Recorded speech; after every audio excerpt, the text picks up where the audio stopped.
다 같이 사도신경으로 신앙 고백하심으로 6월 7일 주일 예배를 하나님께 드리겠습니다. 전능하사 천지를 만드신 하나님 아버지를 내가 믿사오며 그 외아들 우리 주 예수 그리스도를 믿사오니 이는 성령으로 잉태하사 동정녀 마리아에게 나시고 본디오 빌라도에게 고난을 받으사 십자가에 못 박혀 죽으시고 장사한 지 사흘 만에 죽은 자 가운데서 다시 살아나시며 하늘에 오르사 전능하신 하나님 우편에 앉아 계시다가 저리로서 산자와 죽은 자를 심판하러 오시리라. 성령을 믿사오며 거룩한 공예와 성도가 서로 교통하는 것과 죄를 사하여 주시는 것과 몸이 다시 사는 것과 영원히 사는 것을 믿사옵나이다. 아멘. 찬송가 521장 찬양하겠습니다.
기도하겠습니다.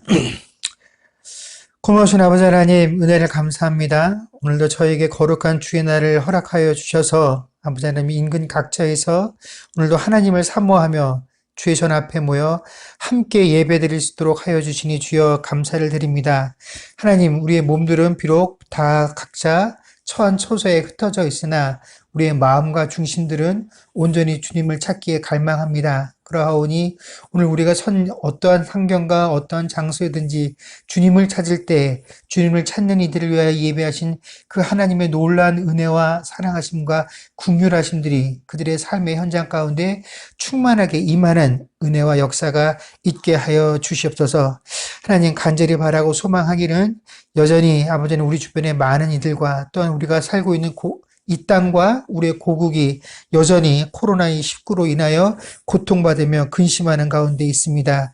특별히 이 질병으로 인하여 고통받으며 치료받고 있는 모든 이들에게 속히 회복되어지는 은혜가 있게 하시고, 아직도 많은 이들이 이 질병의 공포 속에 살고 있습니다. 그러하오니 하루속히 이 백신과 치료제가 개발되게 하셔서 아버지 하나님, 우리가 이 위협으로부터, 이 공포로부터 벗어나서 아버지 하나님, 우리가 속히 우리의 일상들을 잘 감당할 수 있는 그런 삶으로 돌아갈 수 있도록 하나님께서 은혜를 베풀어 주시옵소서. 이 일들을 위하여 애쓰고 수고하는 이들에게 지혜를 허락하시고, 또한 담대함들을 허락하시며, 또한 이 모든 일들을 책임지고 이끌어 나가고 있는 정부의 위정자들에게 하나님께서 지혜를 허락하여 주셔서 아버지 하나님, 이 일들로 인하여 상처받고 소외받고 이런 일들이 생기기보다는 아버지 하나님, 더 많은 사람들이, 더 많은 나라들이 그 국경을 떠나서 서로 협력하고 서로 배려할 수 있는 그런 아름다운 모습들이 더욱더 풍성해질 수 있는 기회들이 되어지게 하시고, 아버지 하나님, 이런 상황 속에서 우리 믿는 자들이 먼저 베풀고 먼저 섬길 수 있는 그런 마음의 은혜들이, 그런 마음의 은혜의 풍성함들이 넘쳐나는 시간들 되어지게 하여 주시옵소서. 세상의 사람들은 주어진 환경에 따라서 아버지 하나님, 그 마음들과 그 행실을 움직여지나 우리는 그 환경과 처한 조건에 따라서가 아니라 하나님께서 우리에게 심겨주신 그 그리스도의 본성을 쫓아서 살아가도록 부름받은 자들입니다. 하나님께서 우리에게 세상의 빛과 소금이라 칭하여 주셨습니다. 그러니 우리에게 주어진 상황과 환경과는 상관없이 우리는 그 선자리에서 늘 빛으로 소금으로 존재할 수 있는 자들이 되어질 수 있도록 주께서 은혜를 베풀어 주시옵소서. 하나님, 그러하오니 우리가 주어진 환경들을 바라보는 이들 되지 않게 하시고, 나의 결정과 나의 선택을 따라 아버지 하나님 성공하거나 실패하는 이가 아니요 오직 하나님을 믿고 신뢰할 때에 그 하나님의 선택하심과 하나님의 인도하심을 따라 우리의 삶들이 온전히 지배받는다라는 사실을 인정하며 주어진 상황과 환경 가운데서도 하나님만 신뢰하며 나아갈 수 있는 주의 백성들 되게 하여 주시옵소서. 아버지 하나님, 이 어려운 환경 가운데서도 비즈니스를 운영하는 지체들이 있습니다. 하나님, 많은 사람들을 대면하는 그 상황 가운데서도 이 질병의 어려움으로부터 아버지 하나님께 늘 안전함으로 지켜주시고, 특별히 어린 자녀들을 양육하고 있는 이들에게 아버지 하나님, 늘 걱정과 불안한 염려들이 있을 것입니다. 이런 상황 가운데서도 특히 어린 자녀들과 연로하신 지체들이 아버지 하나님, 이 질병으로 인하여 고통받지 아니하도록 하나님께서 늘 안전함으로 지켜주시고, 또한 모든 질병이 코로나로 대표되어지는 이 시대 속에서도 온갖 각종 질병들로 인하여 고통받으며 치료하는 과정 가운데는 많은 지체들이 있습니다. 하나님, 그거 하나하나마다 하나님께서 함께 하시며 그 어려움을 회복하는 과정들 가운데 주님께서 함께 하여 주시는 은혜가 있기를 간절히 바라고 소망하며 우리 주 예수님의 이름으로 기도드립니다. 아멘. 오늘은 오래간만에 교회 소식이 있습니다. 새로운 교회 소식을 전하도록 하겠습니다.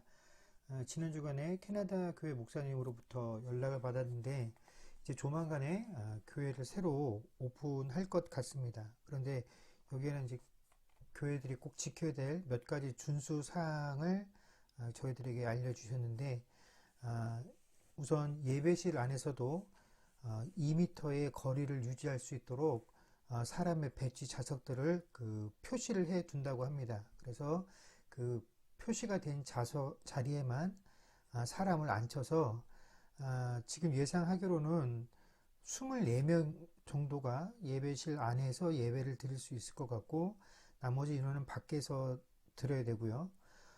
홀에도 거리를 유지하기 위해서 좌석의 숫자를 13개로 제한을 한다고 합니다. 그래서 아마 저희가 예배를 드리게 되면 저희 교회 인원 정도는 다 소화를 할 수 있지 않을까. 그런데 어린 자녀들을 어떻게 해야 될지에 대해서는 저희가 조금 더 고민을 해 보아야 할 것 같습니다. 그리고 저희 교회에 요구한 게 이제 성가대 모임을 갖지 않는 것. 그래서 비말로 인해서 감염이 될 수 있기 때문에 찬송 성가대를 세우지 말아줄 것을 요구했고요. 굳이 하게 되면 솔리스트 정도 세워서 하는 것으로 이렇게 부탁을 해왔습니다. 그리고 예배 후나 예배 전에 음식을 함께 나누는 어떠한 그 시간들도 가질 수 없도록, 그래서 간략하게 커피 타임도 가질 수 없더라고. 그리고 공식적으로 키친도 공개를 개방을 하지 않는 것으로 이 정도 수준에서 자기들도 교회를 이 상황 속에서 재오픈해서 예배를 드리려고 하고 저희 교회에도 이러한 조건 속에서 예배를 드릴 수 있겠냐라고 문의를 해와서 일단 교회에다가는 이 상황에 맞춰서 저희도 적극 협력을 하겠다라고 대답을 했습니다. 아직 정확하게 언제쯤부터 다시 교회를 오픈하게 될지에 대해서는 얘기를 하지 않았는데 현재 그 교회에서 나오고 있는 수준이 이 정도라는 것을 저희에게 알려주신 것 같고 이렇게 구체적으로 내용이 나오는 거 봐서는 조만간에 교회가 다시 오프라인으로 갈 수 있지 않을까 생각을 합니다. 그래서 저희도 아마 다시 오픈이 되게 되면 저희들도 이 상황에 맞게끔 또 여러 가지 조절들이 필요할 거다라고 생각들을 하는데 다들 기쁜 마음으로 적극 참여해 주시고 협조해 주시기를 당부를 드리고 또 불미스럽고 예상치 못한 상황들로 인해서 이 계획들이 흐트러지지 아니하도록 잘 예상한 대로 진행되어져 갈 수 있도록 함께 기도해 주시면 감사하겠습니다. 하나님 말씀 보겠습니다. 하나님 말씀은 마태복음 6장 1절에서 6절까지 말씀과 16절에서 18절까지 말씀입니다. 마태복음 6장 1절에서 6절까지 말씀과 16절에서 18절까지 말씀을 제가 봉독하겠습니다. 사람에게 보이려고 그들 앞에서 너희 의를 행하지 않도록 주의하라.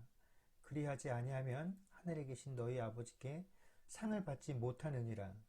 그러므로 구제할 때에 외식하는 자가 사람에게서 영광을 받으려고 회당과 거리에서 하는 것 같이 너희 앞에 나팔을 불지 말라. 진실로 너희에게 이르노니 그들은 자기 상을 이미 받았느니라.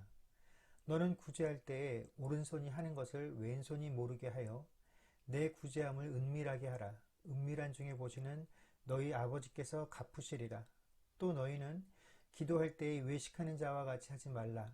그들은 사람에게 보이려고 회당과 큰 거리 어귀에 서서 기도하기를 좋아하느니라. 내가 진실로 너희에게 이르노니 그들은 자기 상을 이미 받았느니라. 너는 기도할 때에 내 골방에 들어가 문을 닫고 은밀한 중에 계신 내 아버지께 기도하라.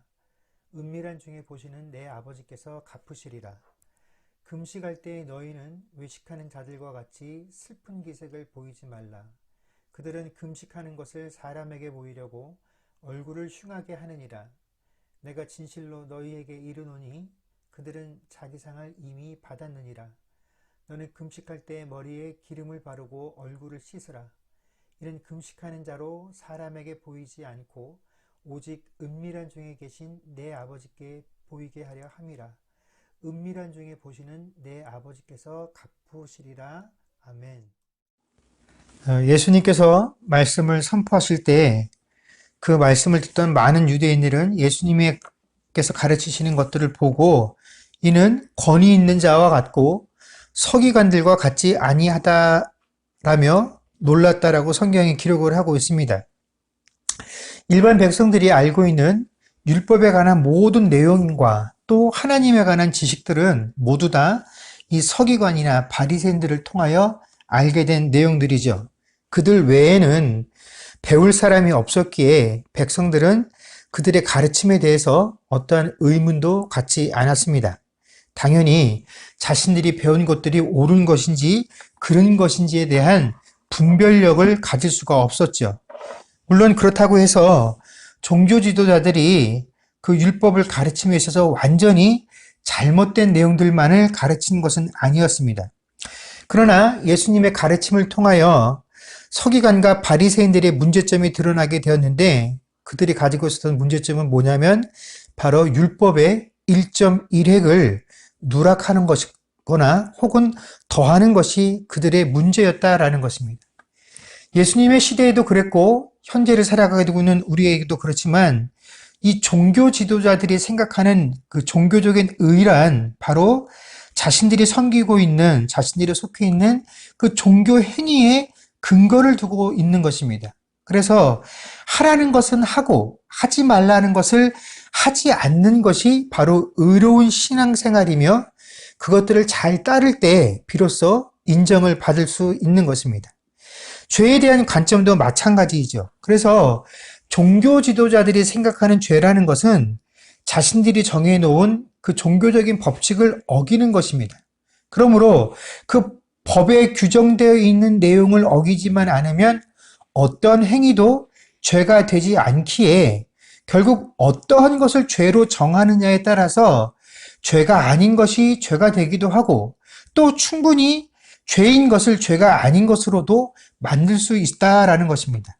그러나 하나님께서 말씀하시는 죄라는 것은 악한 행동을 의미하거나 혹은 율법에 기록된 내용들을 어기는 그 사람들의 행동 그 자체를 의미하는 것이 아니라 악한 것을 좋아하는 경향, 내 마음대로 하는 것을 사랑하는 그 마음, 즉 우리들의 마음의 상태를 의미하는 것이 바로 성경에서 말하는 죄의 의미이다라는 것입니다. 그래서 예수님께서 마태복음 5장 21절부터 언급하신 6가지 신뢰를 보면 종교 지도자들의 가르침과 예수님의 가르침 중에 가장 두드러진 차이점은 종교 지도자들은 사람의 어떤 행위를 기반으로 해서 그것이 옳으냐 그르냐를 따지고 있지만 예수님께서는 그 행위를 기반으로 해서 그 사람의 옳고 그름을 따지는 것이 아니라 마음의 상태를 보고 그 행위가 옳은 것인지 잘못된 것인지를 판단하셨다라는 것입니다.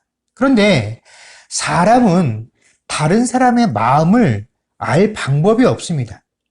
결국 사람이 그 사람의 마음 상태를 알 수 있는 방법은 그가 한 행위를 통해서 추측을 할 수 있다라는 것 뿐이죠.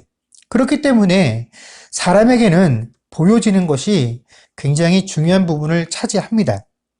꼭 나쁜 의미가 아니다라고 할지라도 사람과 사람 사이에 불필요한 오해를 없애기 위해서라도 사람들은 되도록이면 내가 남에게 보여지는 그 모습들이 굉장히 민감하고 상대방에게 이런 불필요한 오해를 사지 않기 위한 행동들을 상대방에게 잘 보이려고 애를 쓰며 노력을 하죠. 결국 우리의 보여지는 모습에 의해서 우리가 평가를 받게 되는 상황이기 때문에 우리는 더더욱 보여지는 것들에게 공을 들이며 살 수밖에 없는 것이 우리의 삶의 현실입니다. 또한 우리의 신앙 역시 마찬가지다라는 것이죠. 우리가 어떤 사람을 보면서 그 사람의 신앙이 옳은지 그른지 혹은 잘못된 길로 가고 있는지 그렇지 못한지를 가늠할 수 있는 것은 결국 그 사람의 말과 행동을 통해서밖에 가늠할 수가 없다라는 것입니다. 더군다나 신앙이라는 것 이 자체가 우리에게 그 신앙이 정해놓은 그 법들을 따라올 것을 강력하게 강요하는 경향이 있습니다. 기도해라, 성경을 읽어라, 성경 공부나 교회 각종 모임에 충실하게 참여해라, 전도해라, 이런 것들을 끊임없이 우리에게 말해주고 행할 것을 요구하고 있죠. 그래서 이 교회의 요구에 우리가 어떤 식으로든 반응을 해야 우리는 비로소 믿음이 좋은 사람이 되고 거기에 반응하지 못하게 될 때에는 믿음이 연약한 존재가 되어버린다라는 것입니다. 그러니까 어떤 사람의 신앙행위가 사람에게 보이기 위함이냐 혹은 하나님을 의식해서 하는 것이냐 하는 것을 판단하는 것은 사실 우리 사람들의 입장에서는 굉장히 까다롭고 어려운 일이다라는 것입니다. 수많은 율법의 조문들 중에서도 이 유대인들이 어떤 한 사람을 바라보면서 이 사람이 정말로 의로운 사람이냐 그렇지 않냐를 구분하는 기준으로 삼는 전통적인 신앙행위 3가지가 있었습니다. 그것은 바로 구제와 기도와 금식이죠. 예수님께서는 이 3가지를 통하여 유대인들에게 말씀을 하십니다. 먼저 예수님께서 언급하신 것은 구제에 관한 내용이죠. 우리가 일반적으로 유대인 하면 가장 먼저 떠올리는 이미지가 그들은 부자다라는 것입니다. 그런데 그들을 생각하면 우리가 부자다라고 떠올리는 이 이미지가 형성되는 과정이 결코 그렇게 좋은 것은 아니었습니다. 그래서 이 유대인들에 대한 이런 안 좋은 인식은 아주 오래전부터 이어져 왔던 것인데 그 섹스피어의 유명한 작품인 베니스의 상인이라는 책에도 등장하는 한 피도 눈물도 없는 고리대금 업자가 있습니다. 그의 이름이 샤일록인데 이 사람 역시 유대인으로 묘사가 되어 있습니다. 그만큼 우리가 가지고 있는 그 유대인들의 이미지는 좋은 쪽으로 생각하면 부유한 사람, 나쁜 쪽으로 생각하면 자린고비와 같은 의미가 있다라는 것입니다. 그러나 사실 이 유대인들만큼 구제라는 것을 귀하게 여기는 민족은 없습니다. 통상 유대인들은 자기 수입의 10분의 1을 구제에 활용을 합니다. 만약 10분의 1 이하를 쓰면 인색한 사람이다라는 평가를 듣고 10분의 5, 그러니까 절반 정도를 쓰면 구제에 최선을 다하는 사람이다라고 인정을 받았습니다.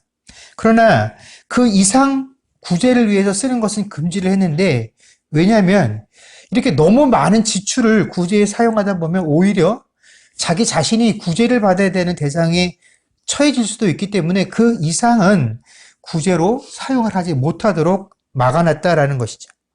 여러분, 구제란 말 그대로 남을 돕는 것입니다. 그러다 보니까 내 형편이 어렵다라고 느껴지면 우리는 남을 돕지 않는 것을 당연한 것으로 여깁니다.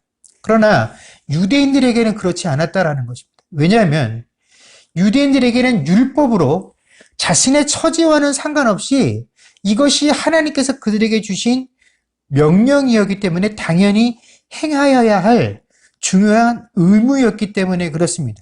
그래서 구제를 받는 사람들조차도 자신이 받고 있는 그 구제의 일정 부분은 항상 자신보다 더 못한 이들을 위해서 써야만 했던 것이 이 유대인들의 전통이다라는 것입니다.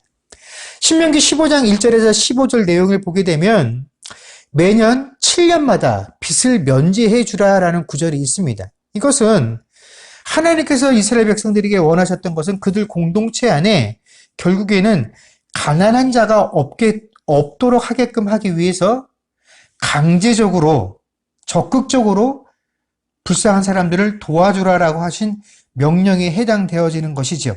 이렇듯 구제는 이스라엘 백성들에게 있어서 굉장히 하나님께서 중요하게 여기시는 부분으로 이해가 되어졌고 하나님의 명령이었기 때문에 이것을 행하는 것은 하나님의 명령을 따르는 중요한 신앙 행위였다라는 것입니다. 그런데 이 아름다운 신자의 행위가 좋은 향기가 아니라 더러운 악취가 될 수도 있었는데 어떤 경우가 그렇게 되냐면 2절 말씀에 보면 사람에게 영광을 받으려고 회당과 거리에서 서서 너희 앞에 나팔을 불게 되는 경우가 바로 그런 경우가 된다라는 것입니다. 물론 사람들은 자기 스스로 자기가 한 행동을 자랑하는 경우가 많이 있습니다. 교회 안에도 그런 사람들이 넘쳐나지요. 그러나 오늘 성경에서 지적하는 것은 본인이 직접 자신이 한 구제 행위를 드러내고 자랑하는 경우를 의미하는 것이 아니라 자신 앞에 자신이 아닌 나팔수를 세워두는 것을 의미합니다. 예를 들면 이런 경우입니다. 자신이 어떤 단체를 돕고 나서 그것을 기념하는 사진을 촬영해서 집 거실에 전시를 해두는 것입니다. 그러면 사람들이 집을 방문했다가 그 사진을 보고 물어보게 되지요. 그러면 자기가 했던 일들을 시시콜콜하게 쭉 늘어놓게 되는 경우를 의미합니다. 또 그런 경우가 아니라 할지라도 마치 다른 사람을 알지 못하는 귀한 비밀을 그 사람에게만 알려주는 것 같이 너만 알고 있으라고 말을 하면서 내가 우연치 않은 기회에 누군가를 돕는 그런 일들에 참여하게 되었는데 그런 일을 겪고 난 이후에 내가 느꼈던 만족감이나 성취감들을 다른 사람들에게 알려주면서 너도 한번 이거 해봐. 그럼 너무 좋아. 나와 같이 동참하자 하는 식으로 이야기를 하는 것이 바로 나팔수를 세우는 경우에 해당되는 것입니다. 우리가 이런 것들을 보면서 뭐 이런 것들을 문제 삼냐 하고 생각할 수 있습니다.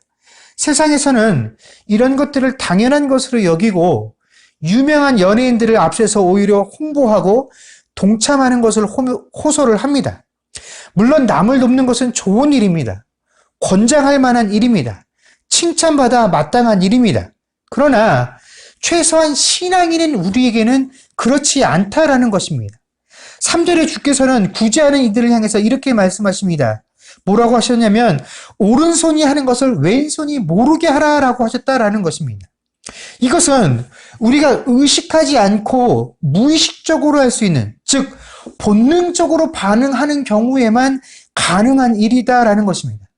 어떤 것이냐면 요즘에는 그런 경우가 별로 없지만 예전에 어른들은 한 손으로는 밥을 드시면서 한 손으로는 신문을 잡고 밥을 드시는 분들이 많이 계셨습니다.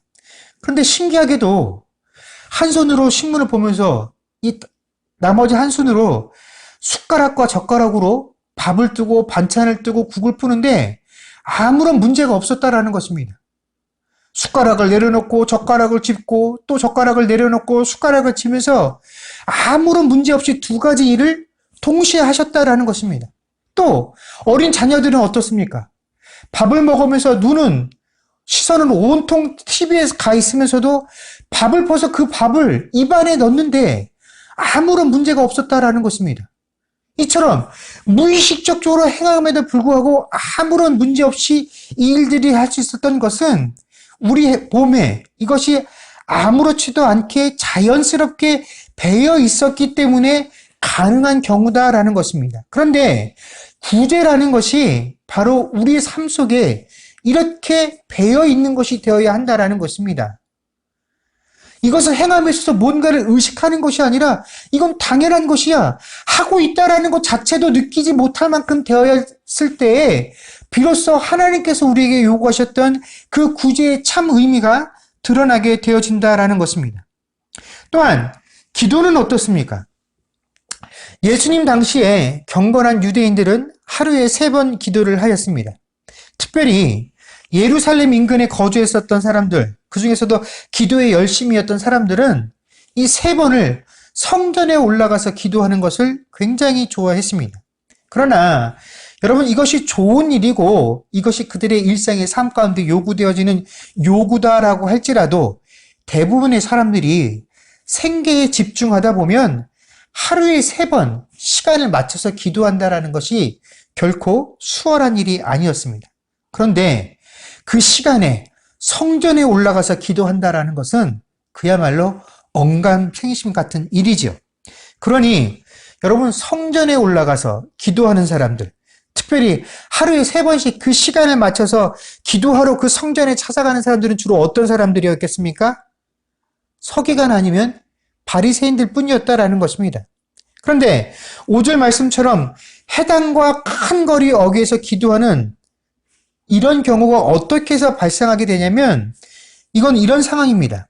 이 서기관과 바리새인들이 처음부터 그곳에 서서 기도를 하겠다라는 것이 아니라 시간에 맞춰서 기도할 시간이 되면 성전이나 회당으로 갑니다. 그런데 꼭 그곳으로 이동하는 중에 그 기도 시간에 걸리는 것입니다. 그럼 어떡합니까? 기도 시간이 되었으니 그 자리에 서서 기도를 하게 되는데 그 장소가 마침 어디인 것입니까? 큰 거리인 것입니다. 회당 어귀가 되는 것입니다. 물론 피치 못할 사정으로 어쩔 수 없이 그런 상황에 직면하는 사람들도 분명 있었을 것입니다. 그러나 정말로 회당이나 내가 꼭 성전에 들어가서 그 기도 시간에 기도하기를 원하는 사람이었다라고 한다면 아무리 급하고 중요한 일이 있었다 할지라도 진작에 자신이 하던 일을 멈추고 그 시간에 맞추어서 그 기도 시간 이전에 그 장소에 도착해 있어서 그 기도 시간에는 그곳에서 기도하는 것이 정말로 그 기도에 집중하고 그 기도의 시간을 사모하는 결과라고 말할 수 있을 것입니다. 그런데 그곳으로 가던 중에 그 기도 시간에 걸려 길거리에서 기도를 했다라는 것은 내 기도하는 모습을 다른 사람들에게 보여주기를 원했다라는 것 외에는 다른 이유를 상상하기 어렵다라는 것입니다. 그래서 이런 사람들을 향해서 주님께서 뭐라고 하셨습니까? 6절에 보면 골방에 들어가 문을 닫고 기도하라라고 하셨다라는 것입니다.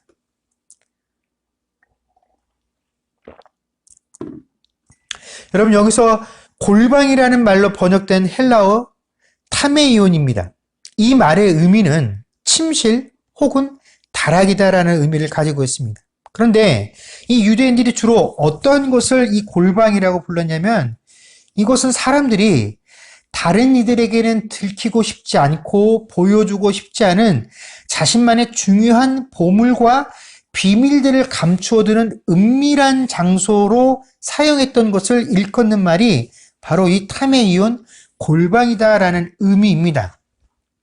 다른 사람들에게 들키기를 원치 않는 장소이죠. 그래서 일단 그곳에 들어가서 문을 닫으면 밖에서는 그곳이 골방이다라는 사실도 잘 분별을 할 수 없고, 또 그 안에서 무슨 일이 일어나고 있는지, 무슨 이야기가 오고 가고 있는지를 전혀 알 수 없는 장소가 성경에 말하는 골방의 의미이다라는 것입니다. 그러기에 골방에 들어가서 문을 닫고 기도하라는 것은 나 혼자 기도하라라는 의미가 아닙니다. 여러분, 우리가 함께 모여서 기도하는 것은 결코 잘못된 것이 아닙니다. 이런 기도 역시 필요합니다. 그런데 골방에 들어가서 기도하라라는 이 의미는, 만약에 우리가 이것을 어떤 나 혼자 고립되어지는 장소에 들어가서 기도하라는 의미라고 생각한다면 오해가 되어지는 것이, 여러분, 그런 장소에 들어가서도 얼마든지 주변 사람 들으라고 큰 소리로 기도하는 것이 가능하기 때문에 그렇다라는 것입니다. 이건 나 혼자 기도한다라는 그런 의미가 아니죠. 이 골방이 주는 강조점은 은밀함을 강조하는 것입니다. 기도를 하는지 안 하는지 분별할 수 없는 기도를 의미하는 것입니다. 즉, 사람들은 저 사람이 기도를 생활을 하고 있는지 안 하고 있는지 몰라도 그 기도를 받으시는 대상이신 하나님만 알고 있으시면 된다라는 것입니다. 그 기도의 대상이신 하나님만이 듣기를 원하는 기도의 자세가 바로 그 골방에 들어가 문을 닫고 기도하라는 예수님 말씀의 취지이다라는 것입니다. 그래서 마가복음 1장 32절에서 37절 말씀을 보게 되면, 예수님께서 갈릴리 지역에서 사역을 시작하시자 이 예수님의 능력을 보고 많은 사람들이 인근 각처에서 병자와 귀신 들린 자들을 데리고 예수님께로 나아옵니다. 얼마나 많은 사람들이 예수님께로 모여들었던지 온 동네 사람들이 몰려들었다라고 표현을 할 정도였습니다. 여전히 수많은 사람들이 주님의 주변에 머물러 있었지요. 그래서 예수님의 인기는 그야말로 하늘 높을 줄 모를 정도였습니다. 이런 상황 속에서 예수님이 새벽이 밝기도 전에 무리들을 떠나 한적한 곳으로 가셔서 기도를 하셨다라고 성경이 기록을 하고 있습니다. 자, 이 구절이 우리에게 말씀하고 싶은 의도가 무엇일까요? 많은 분들이 이 구절을 새벽 기도를 하는 근거로 삼고 있습니다.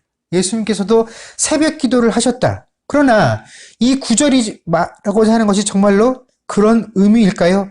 아니다라는 것입니다.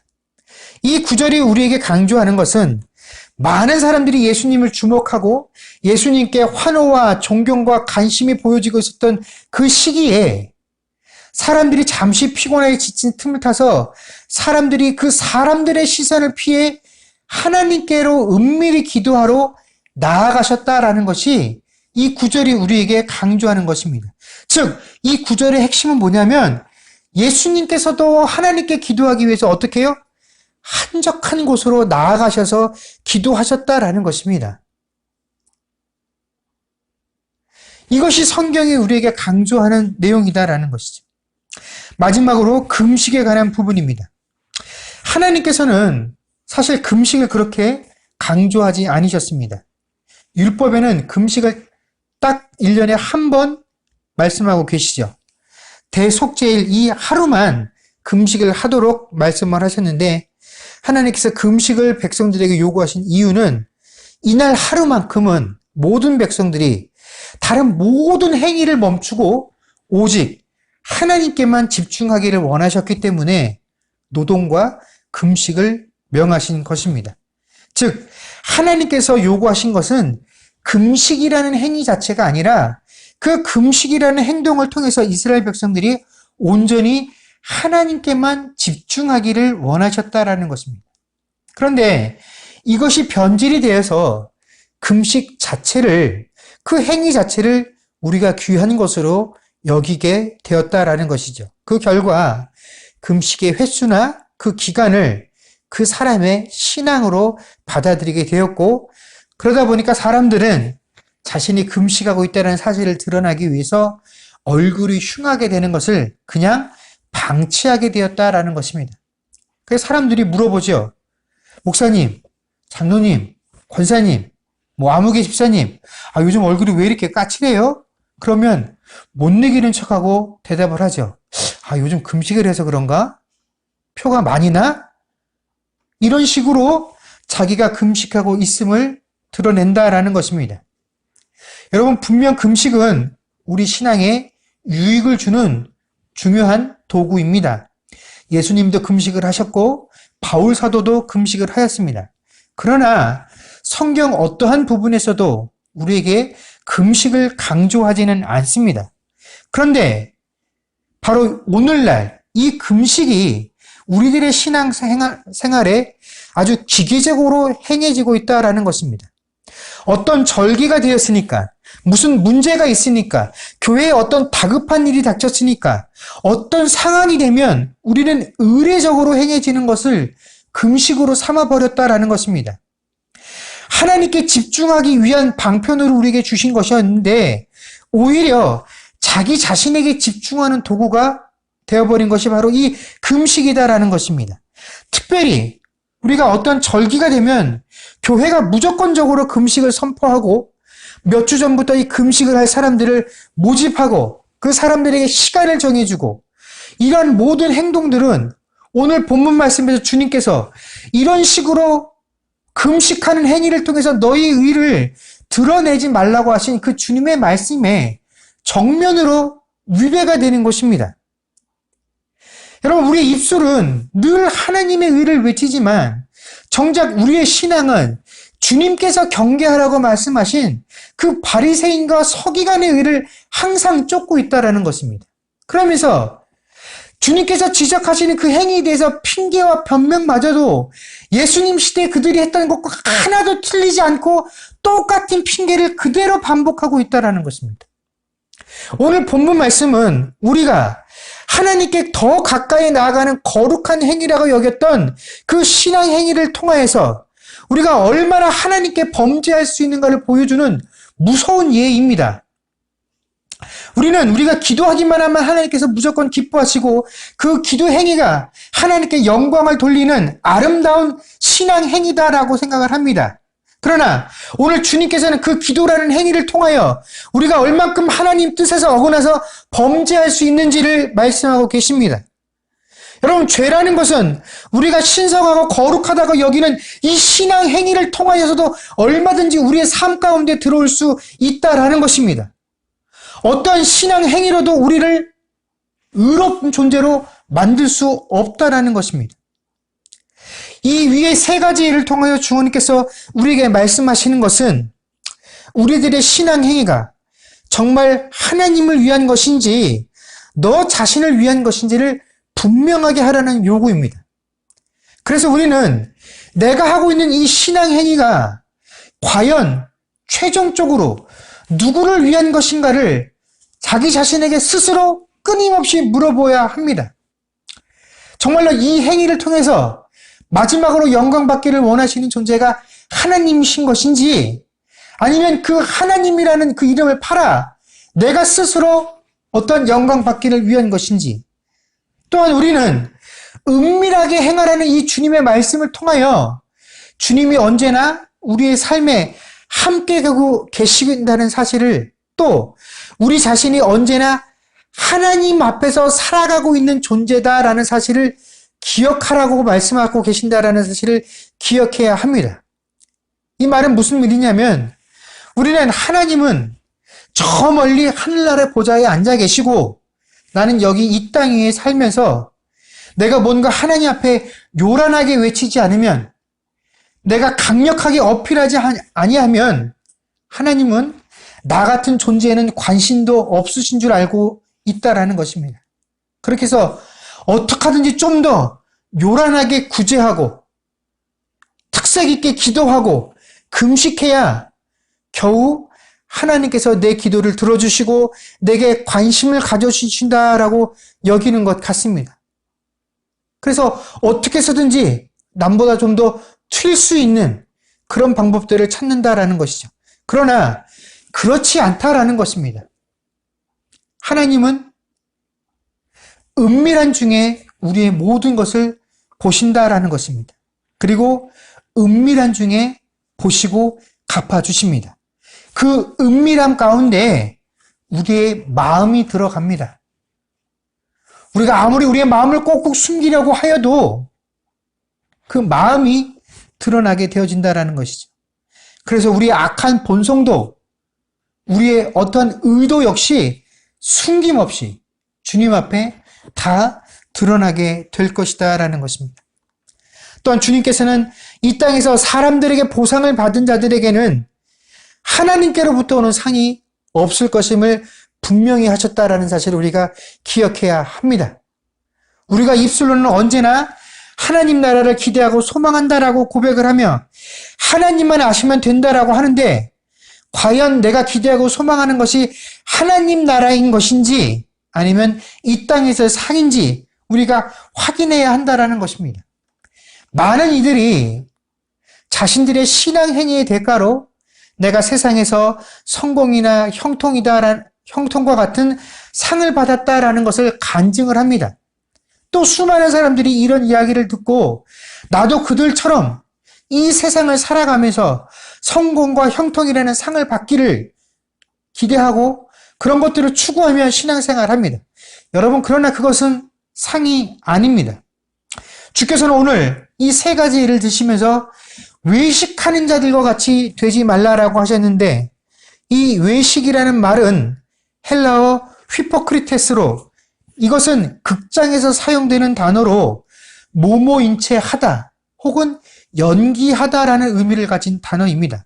즉, 극장에서 배우들이 연기할 때 사실이 아닌 것을 기가 막히게 사실인 것처럼 하는 그 행위를 일컬어서 외식이다라고 하는 것입니다.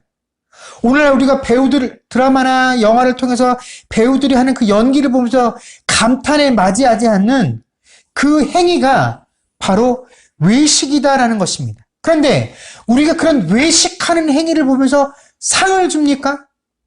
아닙니다. 우리가 외식하는 행위를 보면서 주는 것은 상이 아니라 관람료를 지불하는 것 뿐입니다. 우리가 세상을 살면서 내가 이렇게 신앙 행위를 했더니 하나님께로부터 상을 받아서 내가 이렇게 형통하고 성공을 했습니다.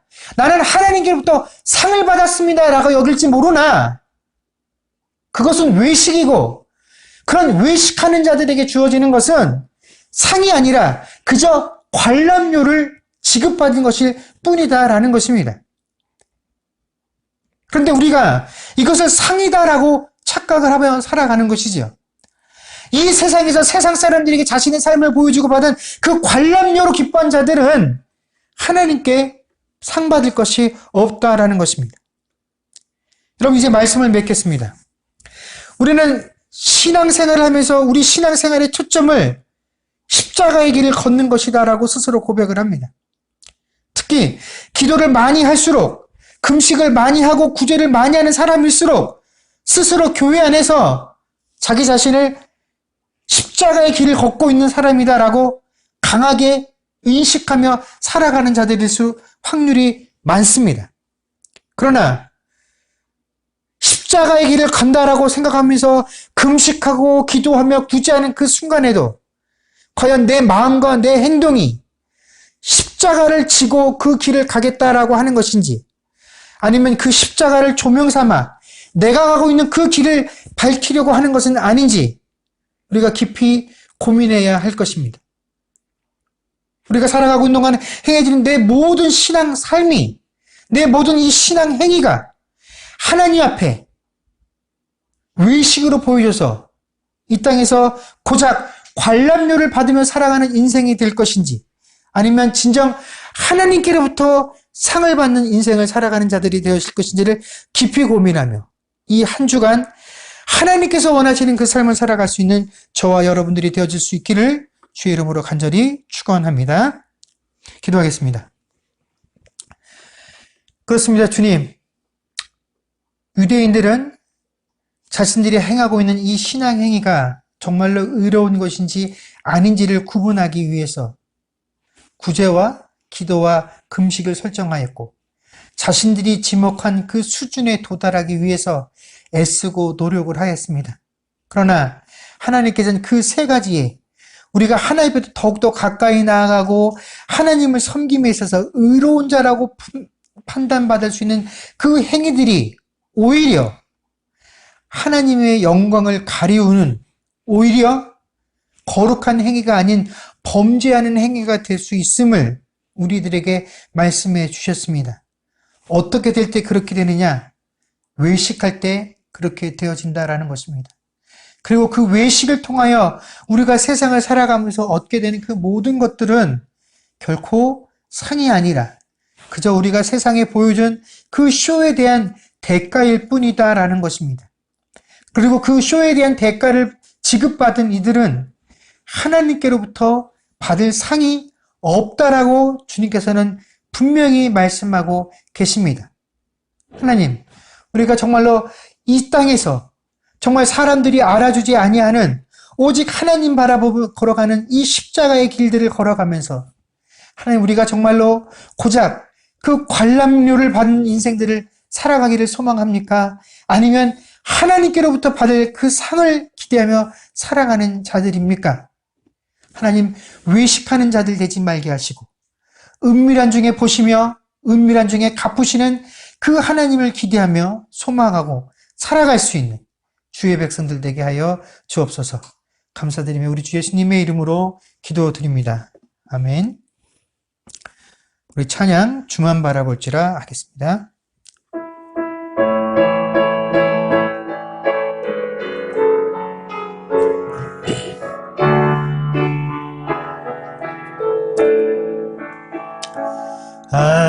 하나님의 사랑을 사모하는 자, 하나님의 평안을 바라보는 자, 너의 모든 것 창조하신 우리 주님이 너를 얼마나 사랑하시는지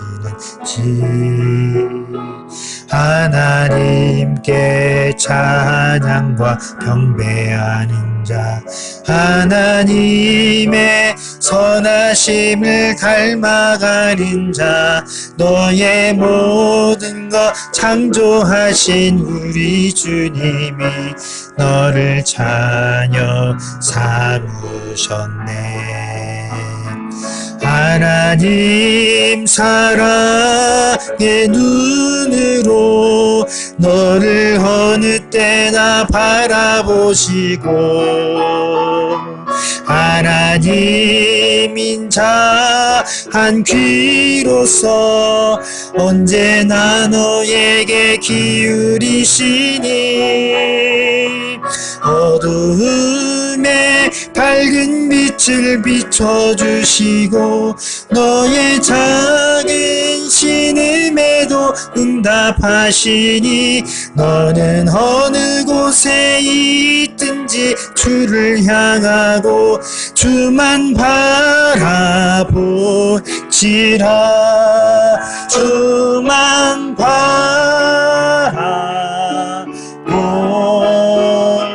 바라보지라.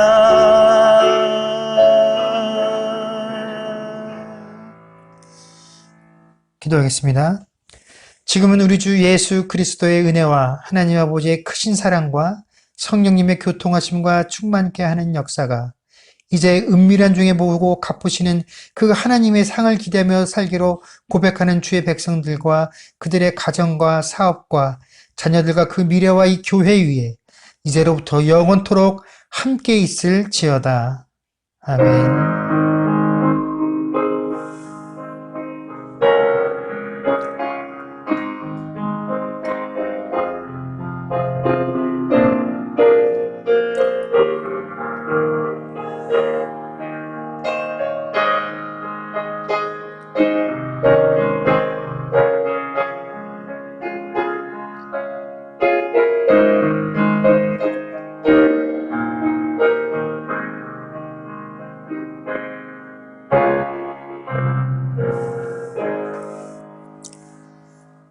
예, 감사합니다. 예배를 마쳤습니다.